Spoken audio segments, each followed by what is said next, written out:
Wouldn't it be great if you could ask your data anything at any time? Like, how are sales this quarter? How's the new marketing campaign performing? What does the overall health of the company look like? And actually get answers right away with charts and graphics and actionable information. You can with Domo's AI and data products platform. Domo lets you channel AI and data quickly, securely, and innovatively to deliver measurable insights wherever and whenever you need them.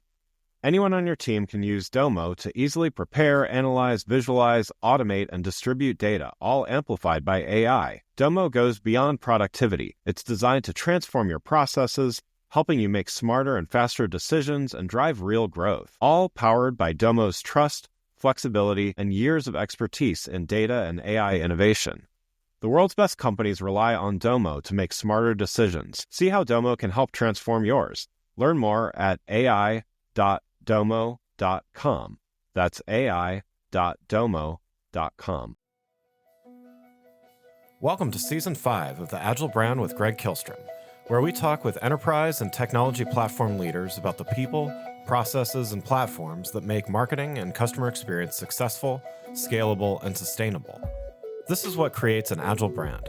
I'm your host, Greg Kihlstrom, advisor and consultant for Fortune 1000 marketing and CX leaders and teams as principal and chief strategist at GK5A, and best-selling author, keynote speaker, entrepreneur, and Agile certified coach.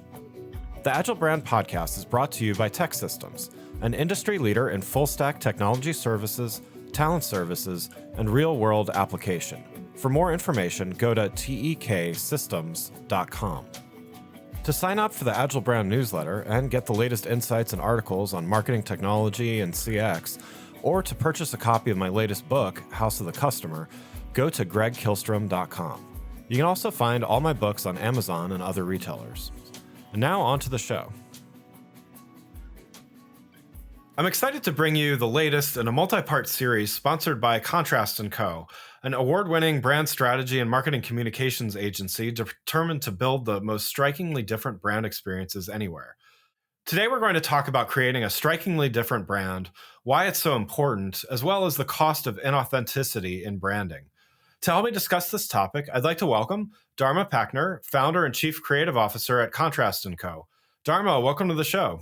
Greg, thank you. Welcome. It's great to be back. Time moves so fast. I can't remember. I think we spoke maybe about 6 months or so. It's crazy how fast we're moving into winter. But I'm extraordinarily excited to be here again and continue our conversation. So thank you. Yeah, absolutely. Yeah, glad to have you back on the show. And for those that did miss our previous conversation, why don't we start with you giving just a little background on yourself as well as your agency, Contrast & Co. Sure, absolutely. I am the founder and creative director of a brand strategy and design consultancy named Contrast & Company.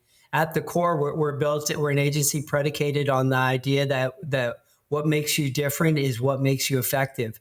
And from a brand perspective, we look to build strikingly different brand experiences in whatever categories or industries we enter. Great. So yeah, let's dive in here and talk about what exactly makes a strikingly different brand. So first to start, how does an organization go about creating a strikingly different brand, and what are some of the most critical steps in doing so? Sure. No, great question. I think there's challenges across the board. I think, and I alluded to it earlier, in this idea that it is truly different. It is very extraordinarily difficult to truly differentiate your space in most of the categories in which we work. And we had talked about this idea of how you can be strikingly different and how you can sort of lean into your unique differentiators. And the thing from a branding perspective is, if you're starting with the conversation with logos and colors and typography, you're missing the point. Like if you're starting a rebrand conversation with talk about responsive design or social posts or PowerPoint decks, you're missing the point. All of these things are extraordinarily valuable and important and key deliverables along the way. But I think to really be different, to truly kind of stand out in whatever space you're in, it has to start first and foremost with truly understanding who you are as an organization. Like, understanding like what you value and understanding what you can honestly claim and profess to deliver. And that sounds deceptively simple, but that's not an easy thing for any organization to do, or an organization or an individual. Like for example, I'm 52 years old and I'm just kind of finding out that for myself now. So I think we go through the discovery process quite a bit, and I'm always amazed to find out how, or to learn how many organizations don't have direct answers to the questions around what it is that makes them unique. So I think that's the foundation of being strikingly different, is like truly understanding who you are and what you value. Like if you don't build a brand on that type of foundation, or without that type of foundation, I think that's long-term how brands can run into challenges. Yeah. Yeah. And so, what got you thinking about this? You alluded to having an experience that got you thinking about it. So, what kind of led you to this concept of strikingly different? Well, so with two things, two experiences actually. One is a book I was reading. From time to time, we have clients recommend books to us, and one of our clients recommended a book, and it's a wonderful book on branding. If you haven't read it, it's called Friction: Passion Brands in the Era of Disruption, written by Jeff Rosenblum and Jordan Berg. A client had strongly recommended the book to us, so I read it, and I absolutely loved it. And at the core of it, the basic concept of this book was like this idea of friction. And that's the feeling when a brand creates a dissonance between what they promise and what they actually deliver. And it's one of those things that you know it, but once you see it, it's hard to unsee. And I had an experience recently, I guess about a year or so ago. I had an experience with my banking institution, and they have a major presence in the DC metro area. You see their commercials, you see their building, you see their offices, you see their presence everywhere. I had an issue with them as a customer from a banking perspective, and it was absolutely impossible to get it solved. Like it was impossible to speak to a person. I was having redundant conversations with people. I was being pointed in every single possible direction but a solution. And at the same time, I'm seeing commercials on TV with like celebrities, and I'm seeing social blog posts that celebrate their technology and employees and celebrate everything but what I, as a client or as a customer, actually need. And then from a brand perspective, that makes me question things. I'm like, why am I seeing a celebrity spokesperson when I can't get somebody on the help desk? Or like, why does my bank have an arena? How does that arena translate into a better banking experience for me as a client? So like at its core, like that's the idea of friction. And I think to me, friction is a representation of branding and marketing at its very worst. It's like when a brand promises one thing and delivers something completely different. So I think as a result of just kind of reading that book and then having that experience, it's just reinforced to me just kind of how critically important it is for brands to like promise or to understand what it is they're delivering and then create experiences that actually deliver on their promise. Yeah, definitely. I definitely have had my share of, I'm happy with my bank now, but I've had my share of banking specific challenges. And I might even know the bank that you're referring to there, but, how can brands then go about creating this friction-free experience? Well, I don't know if you can create a friction-free experience. I think it's more of a pursuit than an actual outcome. But I certainly think you can aim for less friction in general with brands. And I think again, it probably goes back to this idea of being authentic. And I know that's like an overused buzzword in branding, but it's kind of true. It's like being authentic means you truly understand what you are and you understand what you value. So if you say your brand promise is exceptional customer service, then, well, how do you define exceptional customer service? Like, what does that look like? Like, how do you deliver it? Like, how do you measure it? How do you institutionalize it? How do you make it part of employee behavior? And then like, what are you willing to sacrifice for it? So I think it's like, it goes back to like truly understanding, like, what are you promising to people? And then when you define these differentiators, brands should be able to hold a mirror up to themselves and say, are the things we're defining about ourselves, are these things true? Like if we're promising this from a customer service perspective, are we making sure that every aspect of our organization is designed to reflect that and support that? So like, and I'm talking about banking specifically, but like it could be anything. Like if you're defining the value proposition of your cybersecurity platform, like the same thinking applies. Like, what do your customers need? What are you promising them from a technology perspective or service perspective? And what does that actual experience feel like?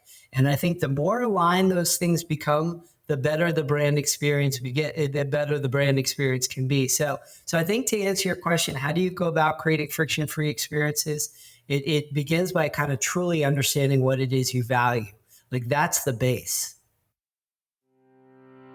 Before we continue, I'd like to introduce you to a sponsor of the show, Partner Hero. Customer service outsourcing has long been available mainly to large enterprise businesses with long-term contracts and onerous procurement processes. Partner Hero is challenging business as usual and bringing the benefits of outsourcing to small and medium businesses as well as startups. With short, flexible contracts and fast ramp-up times, Partner Hero is making customer support outsourcing a viable option for small and medium businesses and startups. It's perfect for companies with seasonality expecting a temporary spike in volume or that simply need to scale up. And their focus on quality means your customers will get an experience that feels like it comes from your team. If you're ready to bring in outside customer support help Wouldn't it be great if you could ask your data anything at any time? Like, how are sales this quarter? How's the new marketing campaign performing? What does the overall health of the company look like? And actually get answers right away with charts and graphics and actionable information. You can with Domo's AI and data products platform. Domo lets you channel AI and data quickly, securely, and innovatively to deliver measurable insights wherever and whenever you need them. Anyone on your team can use Domo to easily prepare, analyze, visualize, automate, and distribute data, all amplified by AI. Domo goes beyond productivity. It's designed to transform your processes, helping you make smarter and faster decisions and drive real growth, all powered by Domo's trust, flexibility, and years of expertise in data and AI innovation. The world's best companies rely on Domo to make smarter decisions. See how Domo can help transform yours. Learn more at ai.domo.com. That's ai.domo.com. for your company that feels like it's part of your existing team, check out Partner Hero. Head on over to partnerhero.com/agile. That's partnerhero.com/AGILE to book a free consultation with their solutions team. Mention you heard about Partner Hero from the Agile brand and they'll waive the setup fee. Now let's get back to the show.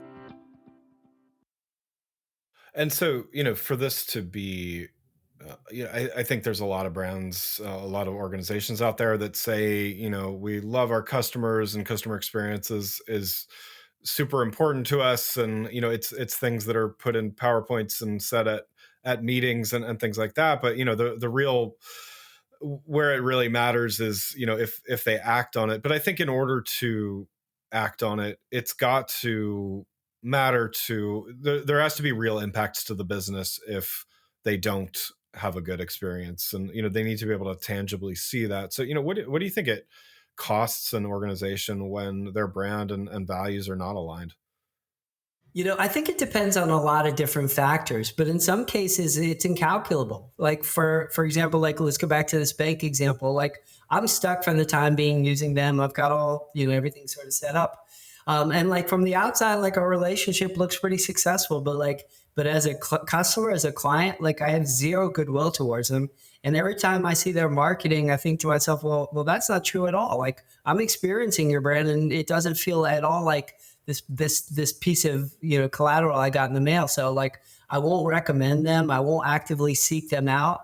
And like, if anyone asks me about like what it is to bank with them, I'll be extraordinarily honest. So they have a client, but they haven't created a passion brand. Like I'm a captive client. And I think it speaks to me to this bigger challenge of like a lot of times with brand and marketing there, rather than trying to like build the existing relationships, they're trying to grow new ones. And I think that's a very short-sighted approach.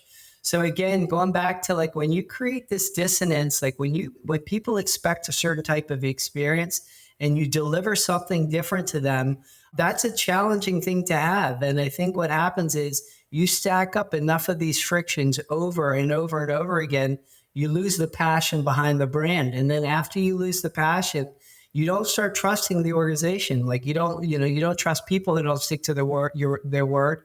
you're not going to trust an organization that doesn't stick to theirs. So I think that's why it matters. I think like trust is everything with branding. Like without trust, it's harder, I think, for brands to continue and grow in a truly long-term successful way. Yeah, yeah, and I think you're definitely describing the as you said, inauthentic.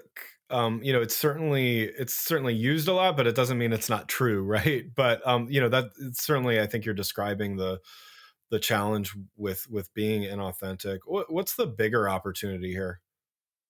Well, I think, obviously like defining what makes you different and what you value and how your product or how your service is embodied in that is critical. But I think the real opportunity is we're in an era where that matters, where people align themselves with organizations they value.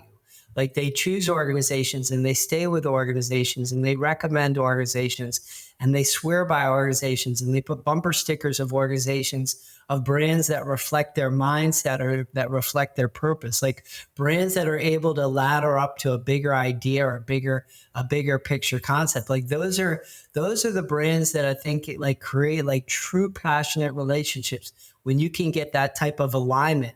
And I think when you get that type of alignment between what you promise and what you deliver, you can create a relationship that transcends your products and services. I think, and you can create a platform that I think allows for, when you have that kind of trust, you can create a platform that I think allows for really true leadership in everything, really. Yeah, yeah. Can you give an example of, what does this look like when an organization does this? So there's a lot of different forms it could take, and there's a lot of different approaches. But I think at its core, it's like define your vision for the world, and then like live that vision, like but truly live that vision. So like I'll give you an example, and I'll use Starbucks as an example. So like I'm definitely a coffee shop person. I spend an extraordinary amount of time and money at Starbucks. I love the experience there, but it's one of those things that it definitely introduces friction. So like you go to their website and look at their commitment to the environment and sustainability and conservation, all these different things, and you're inspired. There's a sense of commitment. But then you walk over to the recycling bin in any store, and there's a lack of great signage. It doesn't look like anybody really cares, even though there's promotional signage everywhere else around the store.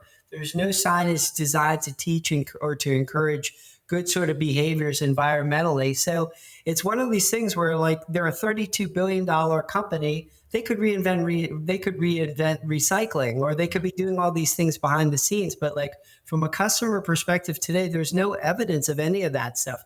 So again, it's that first and foremost, it's this friction where the experience on the brand says one thing, but the experience when you actually see it says something different. But I think like think of the opportunity. Like imagine like if an organization like Starbucks, with the resources they have behind them, was able to like take the vision statements that they've put together on their website and physically express that at every single opportunity, like in every single touch point. Like if brands were able to like live up and organizations were able to live up to their brand and marketing promises and use those brand and marketing promises as the benchmark for the experiences and the services they deliver, I think that would be extraordinarily powerful. So again, I'm using Starbucks as an example, but like first and foremost, like trying to find like make sure you're living up to the values you profess, and then really make sure you're using those values to continue to propel the organization forward, the organization and the brand forward.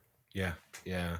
So those, I think that was a good example, and definitely, now that you mentioned that, I noticed the recycling thing, and so it's interesting to hear that perspective. Who's doing this well, though? There's a million, well, not a million, I should say, but there's organizations out there that I think do. I think for me, the company, and this one was referenced in the book Friction, but over and over again is Patagonia, like Patagonia, Patagonia, Patagonia. Like everything about this organization and how they operate to me is a reflection of that. Like you go to their website. Right after there's two buttons and activism is number two. And like it gets into specifically, like they talk about how they partner or how they're creating activists or how they're taxing themselves or how they're connecting groups together. But every single thing this organization does, at least both on the inside and the outside, sort of as a reflection of what they value, which is this complete dedication to the planet. So it's one of those things where like they're an exceptional organization doing an exceptional number of things that align with what they promise. And I understand, like, that everybody's not Patagonia, and not all organizations have, have the resources to be that necessarily mission focused or altruistic. But like, from my perspective, it's really refreshing to see an organization at that scale walking the walk. And, I think more than ever, like, we need leaders. Like the world needs leaders. And I think, like, for brands to take a true leadership position, to pick a stance that they truly believe in and want to represent, and then they shift everything they do towards that vision. I think that's very powerful. And I think they set an extraordinary example for other organizations everywhere to hopefully follow in their footsteps. Yeah, definitely agree. Well, Dharma, it's been great chatting with you today. Glad to have you back on the show. One last question before we wrap things up here. What's a first step that someone could take to, create a strikingly different brand? Well, there's a lot of different things to consider, but I think the most important thing is, like, start off by being different. Like whatever space you're going to go into, like, bring something new to the table. Like, whether you're bringing a new product, a new mindset, a new approach, a new methodology, a new whatever. But don't just join the fray. Like, have a unique take on whatever it is you offer. Like, find the specific area or the specific focus in which you want to be exceptional, and make sure you kind of carve out your footprint there. So I think first and foremost is, like, make sure you are different. Like, make sure you're delivering something that's unique and necessary in the space. And then I think it's, again, going back to, like, really understanding, like, what it is you value. And then make sure that every part of your experience, whether it's the marketing experience or the customer experience, like, make sure those things align. The further those ideas are aligned and the more aligned they are, the further a brand will go. Yeah. Well, again, I'd like to thank Dharma Pachner, founder and chief creative officer at Contrast & Company, for joining the show. And thanks to Contrast & Company for sponsoring this episode. You can learn more about Dharma and Contrast & Company by following the links in the show notes. Thanks for having me, Greg. And I look forward to talking to you again. Yeah, great to have you back. Thanks. Thanks again for listening to the Agile Brand with Greg Kihlstrom podcast, brought to you by Tech Systems. If you enjoyed the show, please take a minute to subscribe on your podcast channel of choice and leave us a rating so that others can find the show more easily. You can access more episodes of the show at www.gregkihlstrom.com. That's GregKihlstrom.com. To get a copy of my latest book, House of the Customer, visit my website, or you can find it on Amazon or other retailers. The Agile Brand is produced by Missing Link, a Latina-owned, strategy-driven, creatively fueled production co-op. From ideation to creation, they craft human connections through intelligent, engaging, and informative content. Until next time, stay agile.